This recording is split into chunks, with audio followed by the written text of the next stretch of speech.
We're in Cleveland, and it's a beautiful day for the Rite Cleveland Marathon, Half Marathon, and 10K, which is actually tomorrow.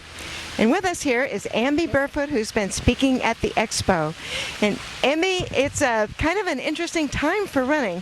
What are some of the things you were talking to runners about this morning? Well, one of the things I was noting, which you know well, is that the Cleveland Marathon and Half Marathon and events are booming.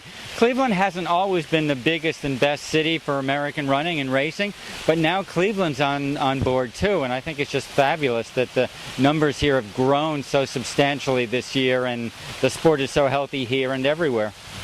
Well, they've sold out the marathon and the half marathon, and they're expecting to sell out the signature event, which is the 10K. Yeah, I do remember when the 10K was the signature event.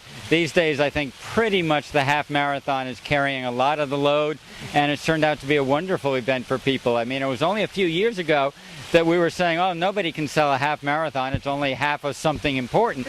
Now it's turned out to be, I don't want to say half as long and twice as important, but it certainly turned out to be a big event. Certainly twice as popular, I think. It's they seem to be selling out everywhere, and running in general is doing really well. Why do you think that is? I think there are so many reasons. Some of them are bad, such as the obesity crisis that we read about every day, whether it's Michelle Obama or public health officials talking about it. I think women continue to be a huge influence in this sport, and running is the sport that's perfectly suited for women, and the women are proving us right every single day by doing it. And I think we're showing that fatness, unfortunately, and fitness, fortunately, can coexist at one point at the same time in this country, and we're just going to try and move the needle a little bit so the fitness goes up. So why is it, do you think, that running is so suited to women? Or maybe women are so suited to running? Well, I mean, I think running is suited to everybody, but there are many, many sports where you need a fairly significant skill level or technique level to be successful.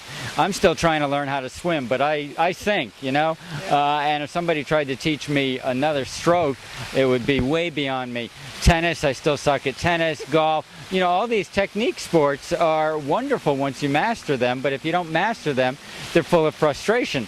Walking and running, we were all born to do. We've been doing it since we were 2 years old, and it only takes a certain amount of discipline and determination and focus and organization to succeed. And guess what? Women are really good at all those things. They're already multitasking with family and work and everything else. They throw running in, and it's a piece of cake for them. And just to catch our viewers up a little bit, you're pretty good at all those things yourself as a winner of the Boston Marathon in 1968, and you were on the winning Masters team at the U.S. Track and Field Cross Country Championships this year. You've kept it going for a while. How do you do that? Yeah, I think we beat a team from Michigan, didn't we? Oh, you're not supposed to say that. Those guys are great. They're just unbelievable. It's nice to see them every year. I don't know. I think I was born to run, even though I'm not Tara Humara and don't run barefoot.